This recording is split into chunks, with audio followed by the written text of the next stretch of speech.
Welcome to Speak Up for Greenspace. Bienvenue tout le monde. Kwe. My name is Barbara Ramsay, and I am the chair of the Canada Greenspace Protection Coalition and your MC for tonight. Let me start by introducing our event partner for Speak Up for Greenspace, the President and CEO of the Canada North Business Association, and our host here in Hub 350, Jamie Patton.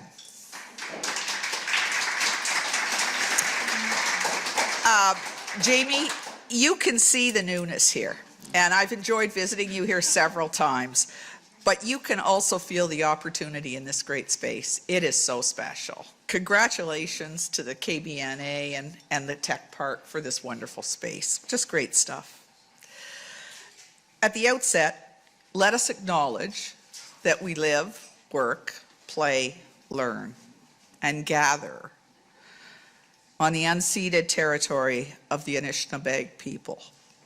They have lived on the land since time immemorial, and we are grateful to the Algonquin as the customary keepers and defenders of the Ottawa River and its tributaries.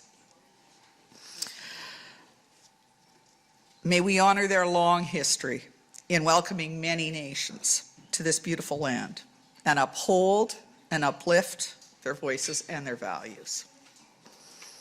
Let's get started by welcoming a few people who represent Canada North and Canada Carleton, or hope to do so in a busy election year. A great friend of the KGPC and our Greenspace, and soon to be the incumbent in Canada North, City Councillor Cathy Curry.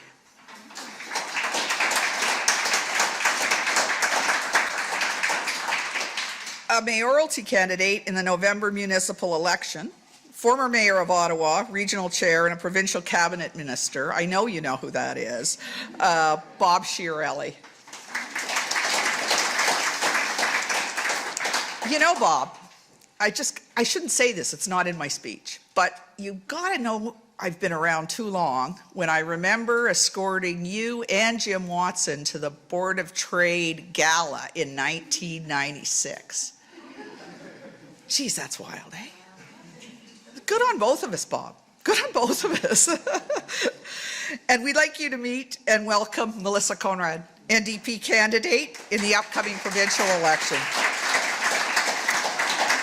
Mayor Watson wished he could be here, but he had a previous commitment across town, our great and large city. MPP Marilee Fullerton sends her regrets from Queen's Park today, and MP Jenna Sudds is still in Parliament this evening. Our goal today is not only to engage you, but to entrench an awareness of our shared need to preserve and protect Canada's green space and promote the value of its natural environment. If we are successful, you and the KGBC will be one, because that is truly the mission and mandate of our not-for-profit organization of over 2,000 supporters. Our goal every day is to build forward motion to ensure the accessibility and sustainability of our natural Canada. Much of Canada North was designed as a master plan community, built and sold on a concept cemented between a municipality and an original developer called the 40% agreement. Aptly named, 40% of its physical area would be dedicated in perpetuity to naturalized areas, forests, and open green spaces, providing community recreation, including an 18-hole golf course. The trails, paths, and bikeways connected the neighborhoods and commercial areas across the community, as well as the Canada North Tech Park and its surrounding lands. As well, it was all envisioned and designed by Bill Tarrant 50 years ahead of its time. We know now that accessible urban green space creates a plethora of mental and physical health benefits, and that it must remain a central hub to all that is Canada North going forward. Thank you. No, this is a good start. Not only for our existing residents, We must recognize that it is key to the growth in Canada's largest high-tech park and to support and grow KNBA's 540-plus members. The Coalition's perpetual challenge is to raise the capital to ensure the 40% agreement remains in force in order to protect the 175 acres of linked, open and green space forming the Canada Golf Club and central to our community and natural path and trail system.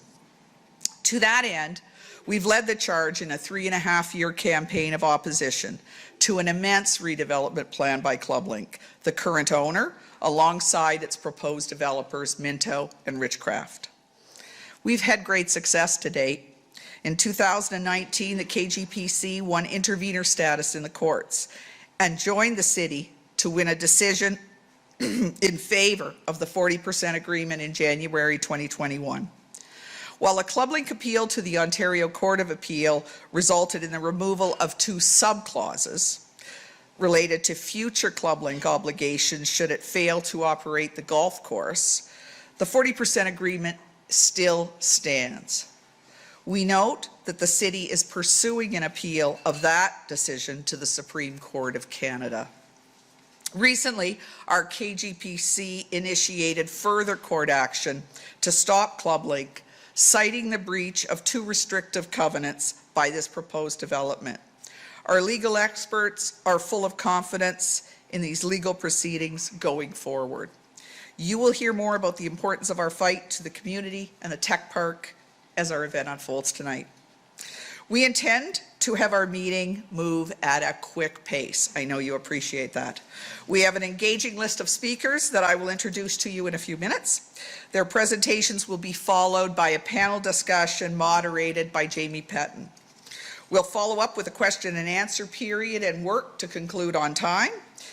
You're invited to enjoy the facilities here at Hub 350 in the RBC Finance Quarter, and I note for your comfort that washrooms are located through the doors down the hall and turn right. All genders are located on the right-hand side. We open this evening with the first of 4 speakers.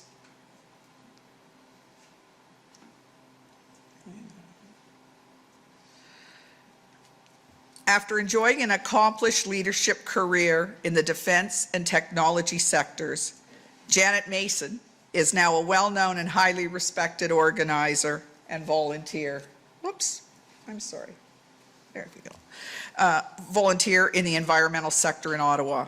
She is co-founder and chair of Friends of the Carp River, as well as chair of the Ottawa Stewardship Council. She is a recipient of the Mayor's City Builder Award. I am confident her knowledge and passion will remind all of us why we should care about Canada's environment. Welcome, Janet.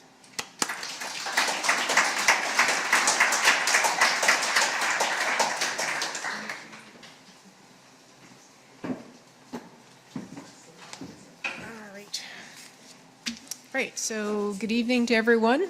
My name is Janet, and this lovely picture in the background is Shirley's Brook, which runs through Trillium Woods. And it's less than a 10-minute walk from Innovation Drive. And I have seen so many people taking business walks, like 2 people just chatting, and you can hear them as they go by, walking by Shirley's Brook in the middle of the day. And that's the value of the green space in Canada. So I'm here representing a couple of organizations tonight, Ottawa Stewardship Council and the Friends of the Carp River. And I have 2 takeaways for you. One is that green space has value in multiple ways, both to the environment and to humans, and that maintaining a connected network of woods and waterways matters to the function of the plant, animal, and human communities. So we'll see if this works. Oh, fantastic. All right. Fabulous.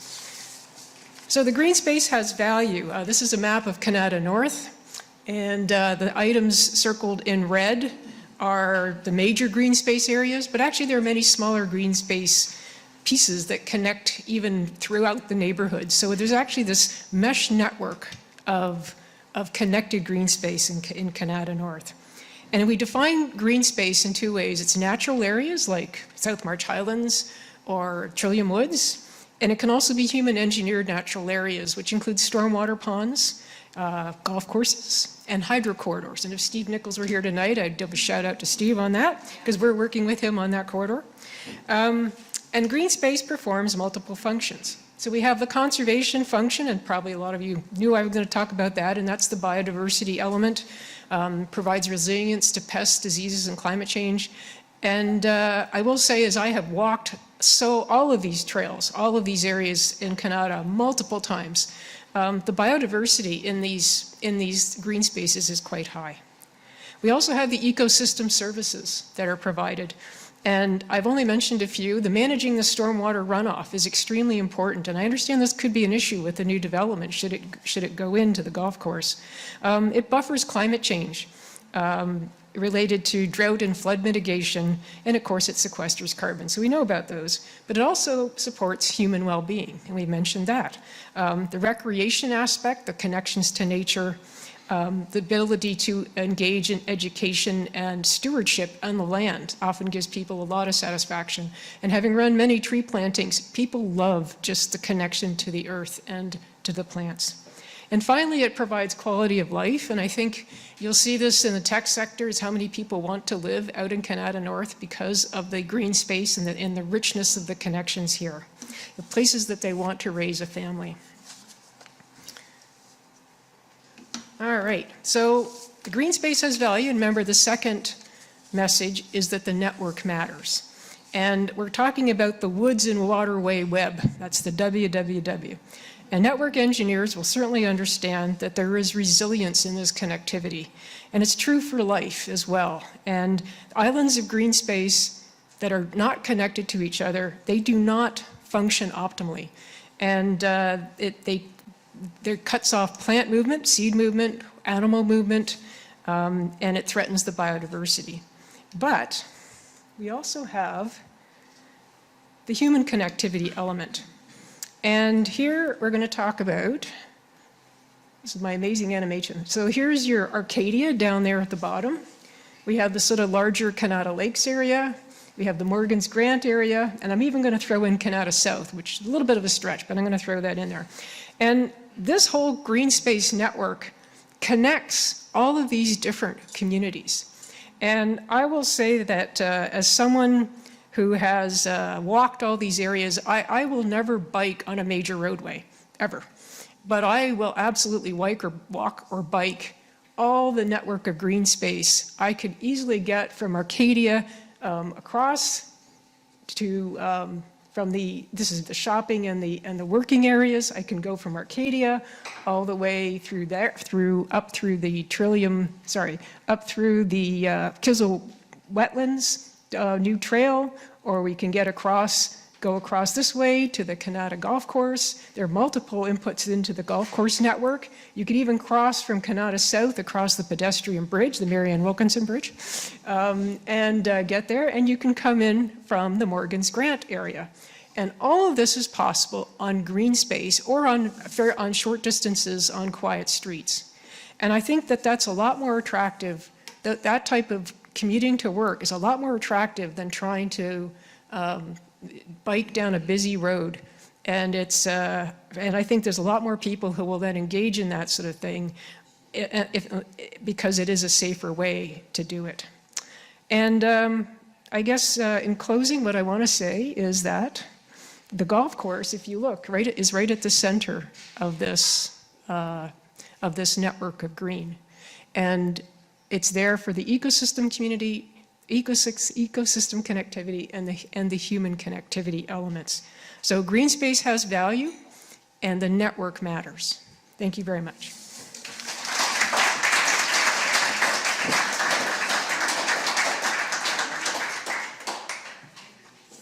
Thank you very much, Janet. Our next speaker is Neil Thomson. Neil has enjoyed a lengthy tech career across a number of companies here in Canada North Tech Park and is also a longtime resident of Beaverbrook. He is the president of the Canada Beaverbrook Community Association and also serves on the board of the KGPC. Neil will alert us to the risk of Canada's open and green spaces and what we need to do to protect them. Welcome, Neil.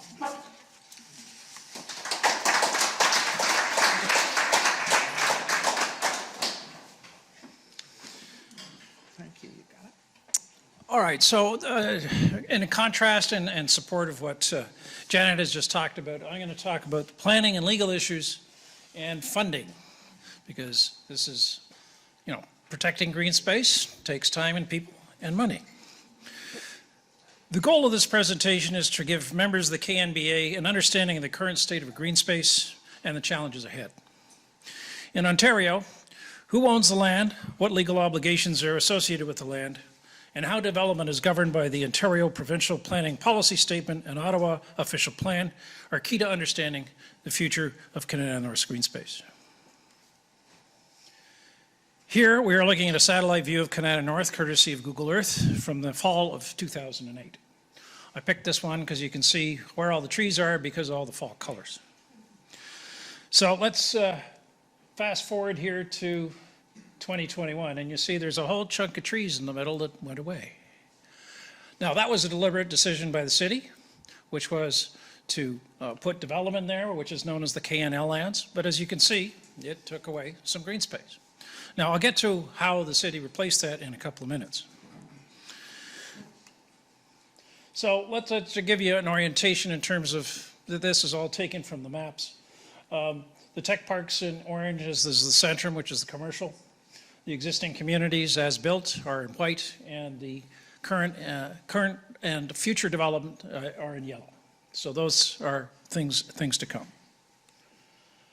So this is all the green space, and that's quite a bit of it.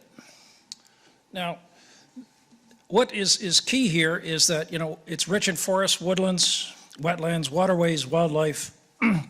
The issue is who controls it and what their future intentions are. The center of this and the center of ClubLink's application is the 40% agreement. Barbara's already done a good introduction, but what I think from a pictorial standpoint, this gives you an idea of exactly where that sits. The golf course, which most people don't realize and which seems to be difficult for the rest of the city of Ottawa to understand, is the golf course is the section in the bottom right hand. That's less than 30% of the 40% agreement lands. The problem is if the 40% agreement goes, so do they. Trillium Woods will become a stormwater management pond. The city owns some parcels of land in here, and one of the things that was done in 2006 was the city bought what is the South March Conservation Area Forest, which is the large section in blue on the left. There's other parcels that were done on some trade-offs that are above where the what is Trillium Woods, and there's also the Bilterin Park, which is just squeezed in between the golf course and Centrum. It turns out, if you look at the City of Ottawa's GeoMap application, there's also a lot of lands that are marked as environmentally protected, or they're marked as open space.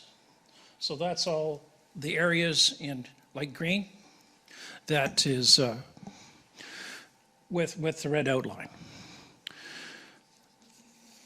This green space, the ones in red, is green space in the hands of private owners that are zoned, as I said, as environmentally protected or open. However, these lands are not protected by provincial environmental legislation, nor through legal contracts. The problem with zoning is that landowners can apply to change zoning on any property at any time. Doesn't mean it will be granted, but they can make the application. Here we can see that in addition to ClubLink owning the Canada Golf Course, Minto owns the Trillium Woods. They own that property.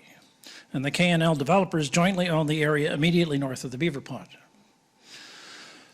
Now, Minto and the developers were supposed to have turned that land over to the city already, but they have not. It is speculation that they are hoping the 40% agreement will ultimately fall into the courts, which would allow them to apply to develop it. Hence the situation we have right now. The key takeaway is we have lots of green space. The problem is we don't necessarily control it.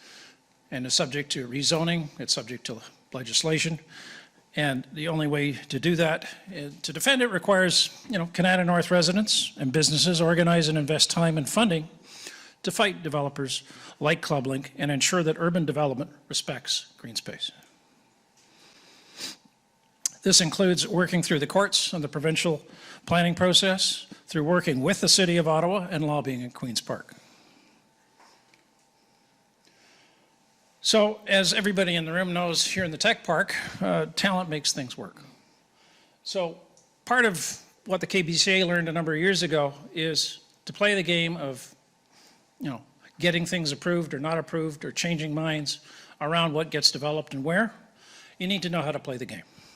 And the claim, quite frankly, is you need a very strong professional team that have the experts that get noticed in front of the court and get noticed at City Hall.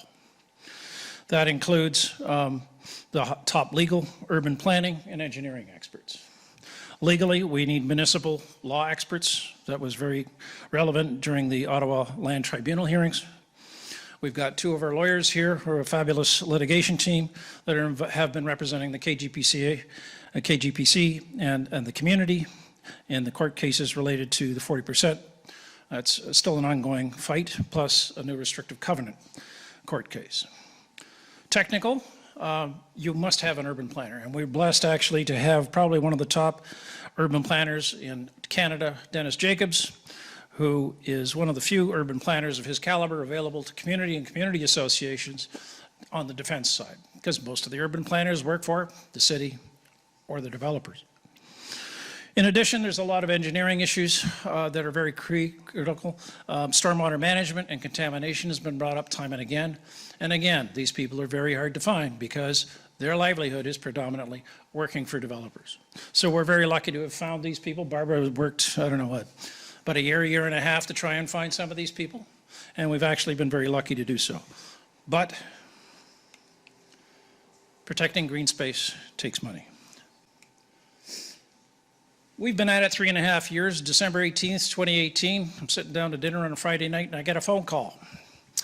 ClubLink would like to meet with you and the head of the Canada Lakes Community Association to talk about the golf course. That's when it started, and I've been involved in it ever since.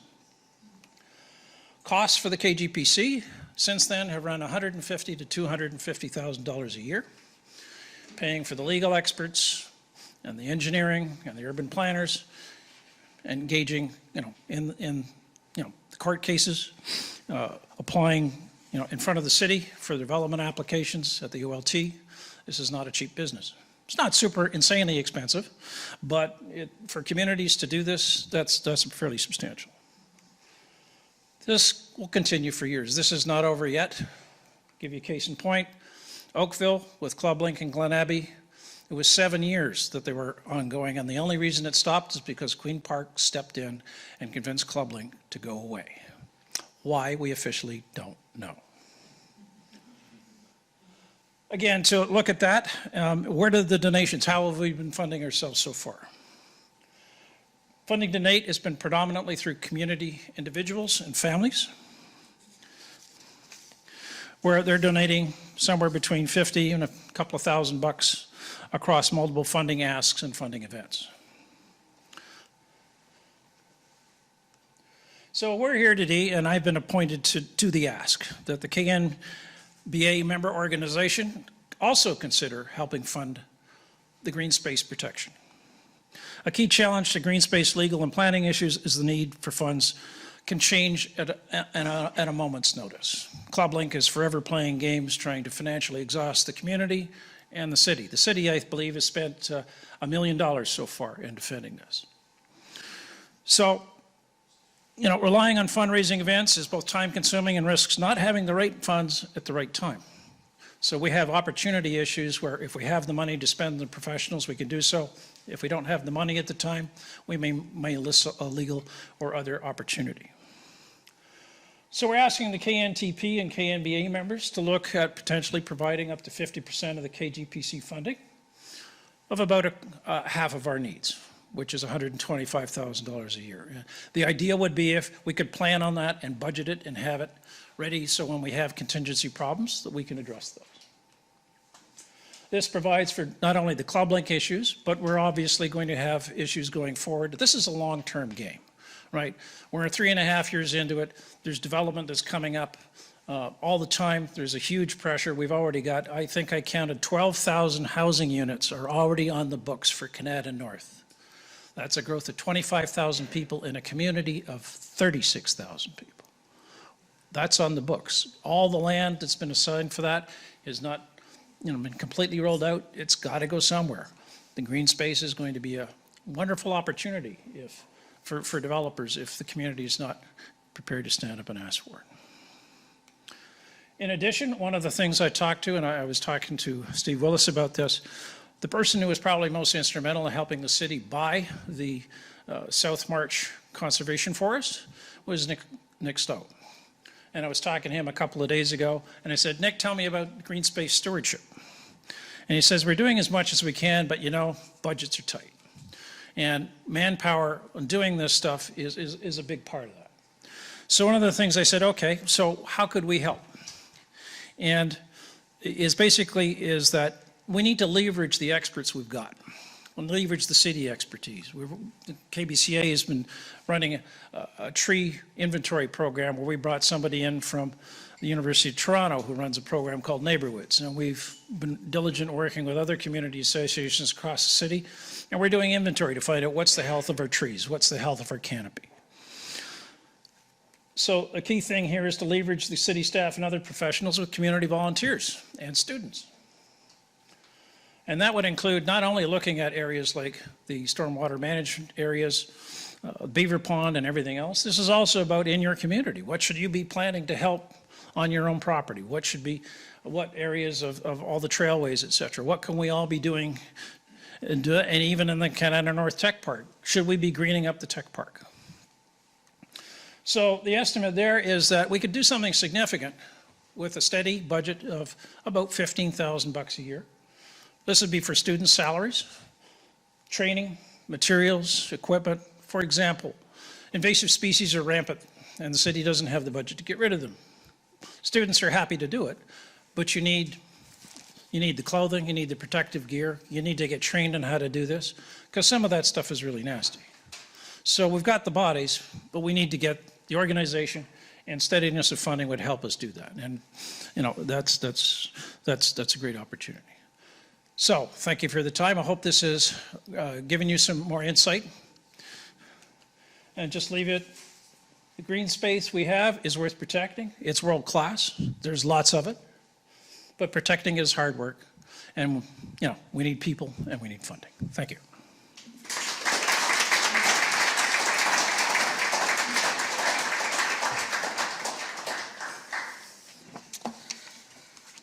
Thank you, Neil. I think the next is perhaps I would say the easiest introduction I've ever faced in my 40-year career, long before I became a volunteer for the KGPC. Introducing the next gentleman to the audience in this locale at this time is, well, it's a bit of a mug's game, really. The chairman of Wesley Clover International, renowned for a prolific and inspiring career in global high-tech development and worldwide, Canada, beyond Canada, and a truly supportive friend of Canada and sustainable green space. He needs no introduction here. Please welcome Terry Matthews.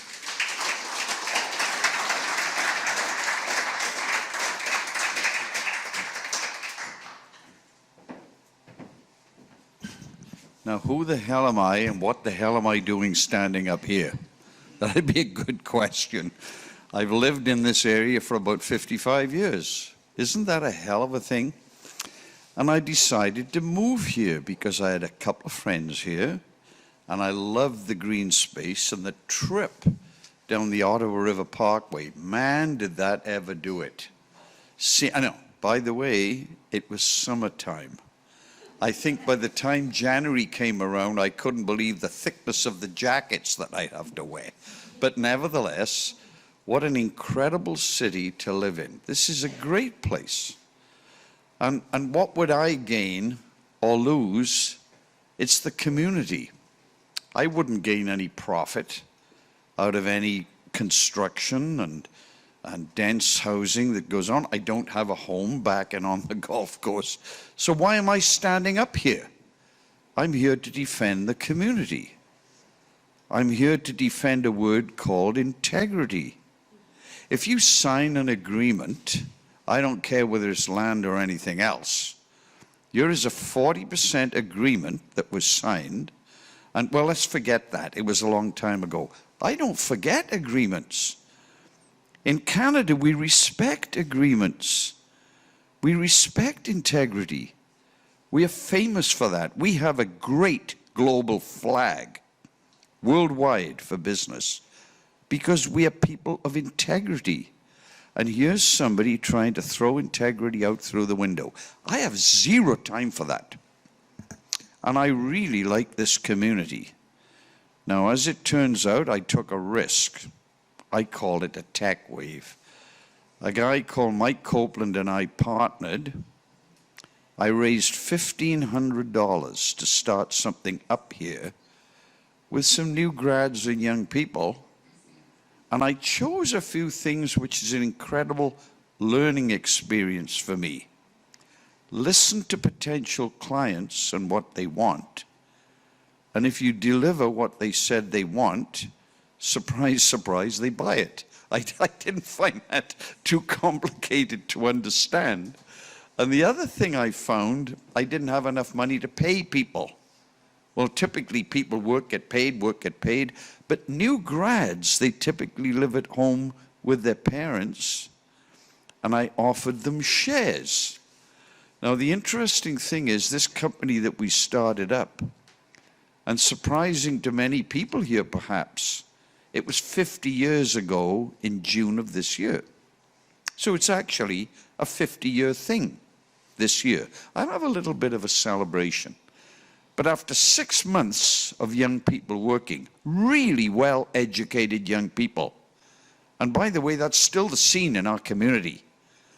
The education in this city is first class. Make no mistake about it. There are people in this room that I've worked with for a long, long time, and they have been hard work ethic, first class, driving business growth.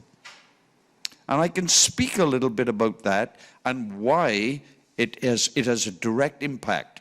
Do not let ClubLink develop this golf course. Please don't do that. That is a gross error, and it affects the future growth. So I'm going to take you all the way back in time, 50 years ago. You bring young people in, and good God, you give them ownership? They never had ownership before. They're not married, they don't have children, they work 7 days a week because they want to. Not because you tell them to do it, it's because they want to do it. After 6 months, we introduced a product. Pop, pop, pop, pop, pop, touch tone receiver. Now, that touch tone receiver, you might say, what the hell's that got to do with Greenspace? That touch tone receiver developed by Mitel people was about 30 to 40 times smaller than all competitors and 1/10 of the selling price. And even then, by the way, I must tell you, I felt a little bit guilty because it had an 80% gross profit, and I figured is that a little bit too greedy? But it was 10% of the sell price. We dominated the market. Yes, we did. And the company grew, I can tell you, month by month, quarter over quarter numbers I still remember. And that to me was the first wave. Good God, unbelievable. And the second wave was semiconductors, CMOS. Takes almost no current. Good God, that's good for the world of communications. And so, Bromont is the manufacturing, and the other half of this building was the headquarters of Mitel Semiconductor. It grew at a ferocious rate. And then we used semiconductors, that was wave 2. We used those semiconductors to grow software-driven PBXs, and that means all of the different characteristics used. People in this room will have been to London before. Pick up a phone. What does the dial tone sound like? Doesn't sound like the dial tone here. Go to France. Boo! Good God, it's another different tone. So every part of the world has different standards. And what we did It was software generated. You didn't have to keep making circuit cards. Good God, did the company grow its product. You imagine this is the third wave of catching a global wave, and here's a communication switching system, and I picked up a purchase order for 2,000 machines in Sana'a, North Yemen. Who could have ever thought that in Canada you could develop something and the first major order would be out of Sana'a, North Yemen? Because they didn't have power every afternoon. And the next giant order came out of India. Power down every afternoon, but we had gel cells in the bottom that could keep it running for over 30 hours. Picked up a third wave. Then the world of ISDN came around, and we picked up a fourth wave. ISDN in this complex with a product called S6-2000. We sold it all over the world, and a key item from the semiconductor side was a thing called DNIC in the world of ISDN.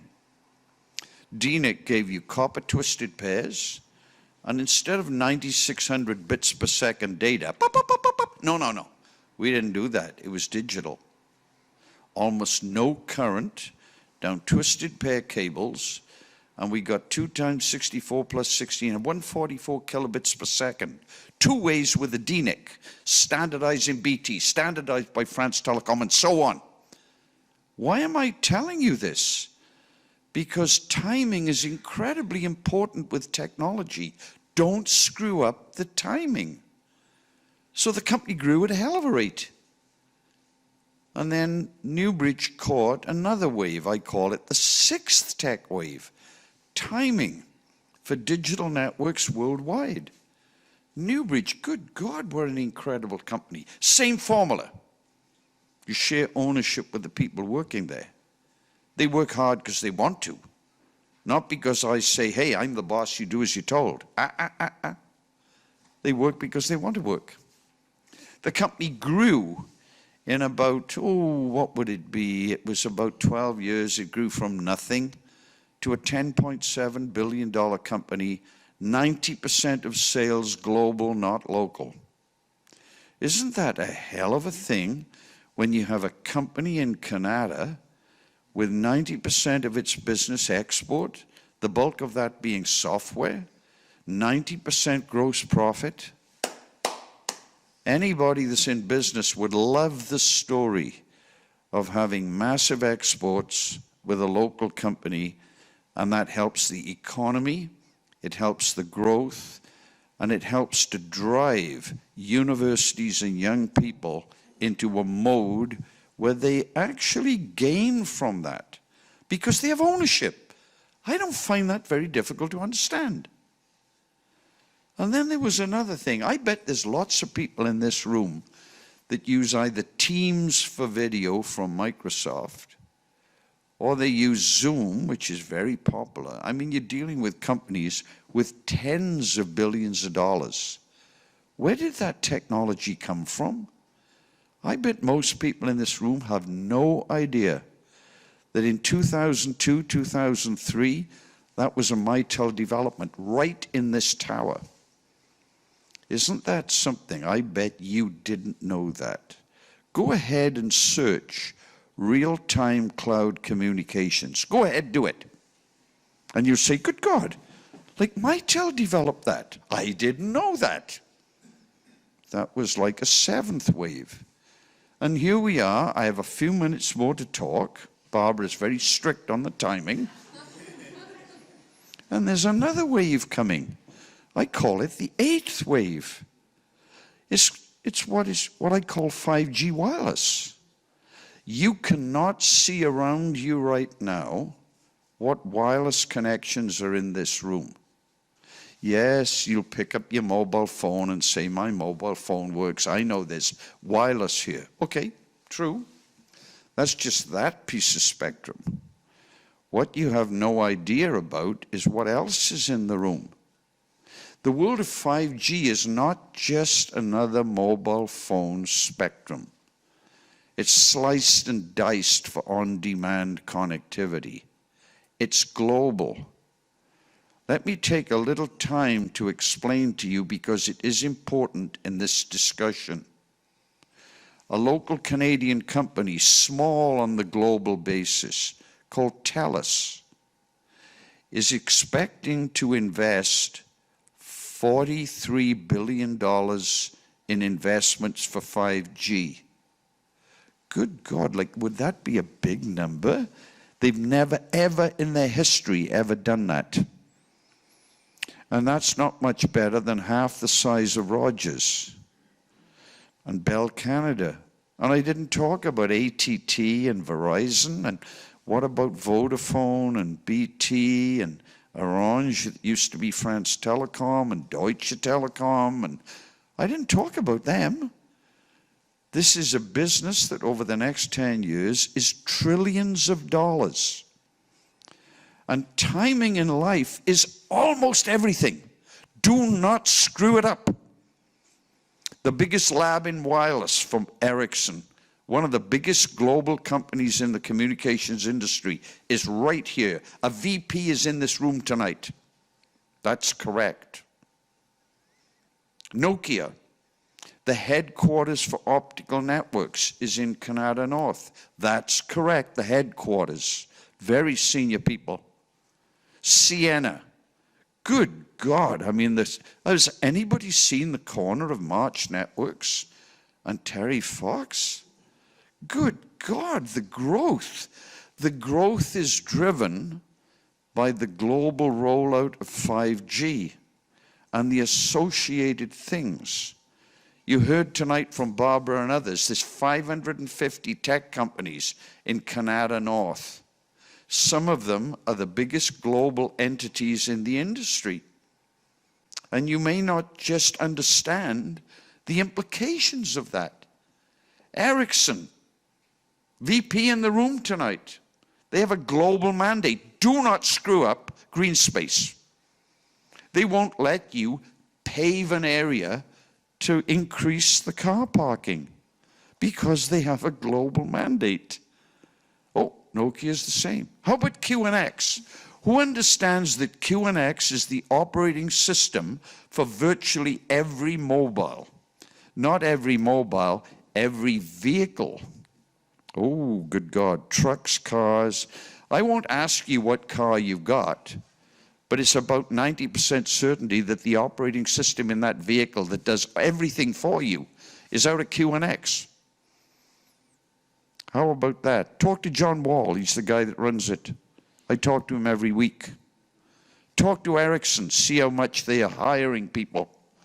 Talk to Nokia. See how much they're hiring people. Don't screw it up. Over 50 years ago, I moved here because I like the green space. So, like, what has that got to do with me? Like, why am I up here? I don't gain anything financially out of stopping this club link, ignoring a 40% agreement with Minto and a few other people who, frankly, I cannot understand why they are supporting this lack of integrity, the wrecking of the center of Canada. This golf course we're talking about is right in the middle of Canada. I have another little story to tell you. In growing Newbridge, to be a $10.7 billion company, if anyone understands the history, we had a big soccer park. Sorry, the company grew so much, had to make it into a car park. The soil was only a few inches in that soccer park from the rock. Because I've grown buildings in this area, I can tell you that the area doesn't have room for blasting and blowing up rock and so on. Many senior people that work in this industry are aggravated.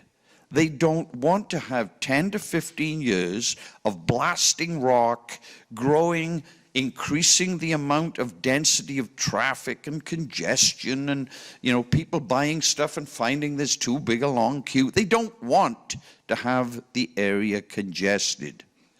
Please don't screw it up. Help Canada North Business Association, help Canada Protection Coalition for Greenspace. We cannot have this to work. We all need to work together and stop it, because timing in life is almost everything. And timing right now for the growth of 5G, the wireless side, the associated applications and solutions, is just starting to take off.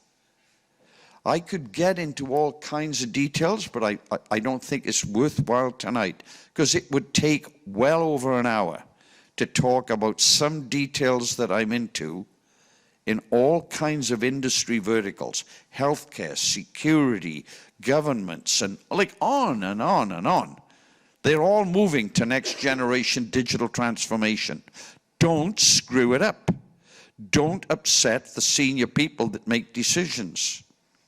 I don't plan to move out of Canada, but if you screw it up, I have enough money to go moving out. Don't make me move out. Don't make other senior people move out. Help them to feel good about Canada. Help them to grow Canada. Help the young people to get jobs in a massively growth industry worldwide. And much of it could be very high margin, great for the economy, great for this area, great for the country. Don't screw it up. Keep fighting. Thank you.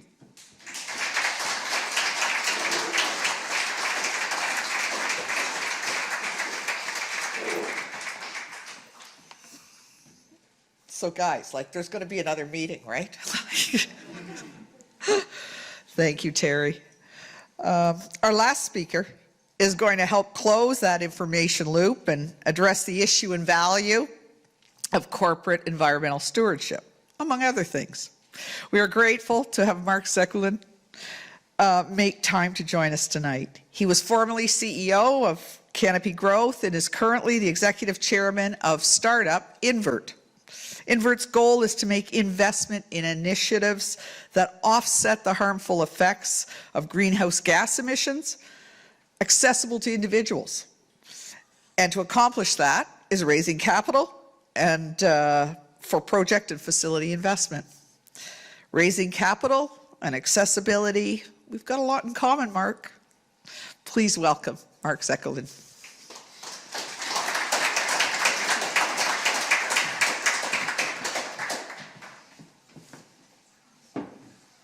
Well, my takeaway from Terry's presentation is that timing is everything.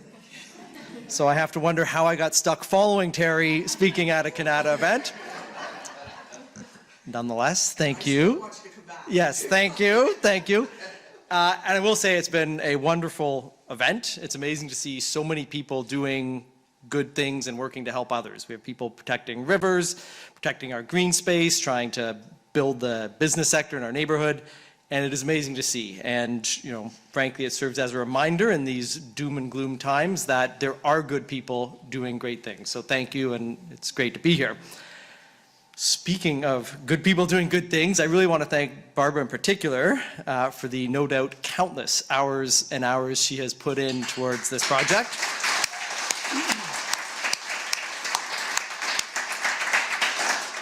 Working really to save what is effectively a public good in our community. And unfortunately, the work you're doing is just the tip of the iceberg, because as property prices rise, we are seeing more and more developers become emboldened and pursuing similar things. So truth be told, I am not a Canada resident. I live in Nepean on a different golf course called Cedar Hill. And unfortunately, you all know where this story is going. About a month ago, we were informed that that owner, also a developer, is bringing forward a similar court case and basically restarting the fight that we're seeing has played out here over the last couple of years. So the work you're doing and that we're all here to support doesn't just impact this community and the businesses in Canada trying to recruit people, but it affects everybody in Ottawa. And the reality is that success here, or God forbid failure, will have broader ripple effects across the whole community, the whole city. So that is certainly one reason why I'm very happy to be here and offer my support for the cause. But the other reason, like everyone else here, is that I genuinely care about our green spaces. So firstly, I care as an Ottawa businessman and entrepreneur. So to give that context, I'll step back a little bit. I was one of the founders and ultimately CEO of, or co-CEO of a little cannabis company called Canopy Growth Corporation. So for those of you who know Bruce Linton, he was my co-CEO for a number of years, so you can appreciate I'm a very patient person and have been through so much. But in fact, at Canopy, we were in quite a hurry. We grew from a handful of people to thousands and thousands of people looking for diverse employees, and I cannot tell you how difficult it was to recruit the talent that we needed. And to make matters worse, we were actually home base with Smiths Falls. That's even harder to recruit. So naturally, we set up shop also here in Canada, and we were able to recruit all of that great talent to come here. So I'm not saying they all accepted because they wanted to golf, but as Terry has mentioned, as we'll hear about on the panel, attracting talent is a real issue. And I saw it firsthand, and studies show the intangibles really do matter, right? A diverse environment, diverse community, natural spaces, green spaces, all of these things matter. And frankly, in Ottawa, it has been and needs to continue to be a real differentiator versus other communities. And I say that as a guy who grew up in the suburbs of Toronto.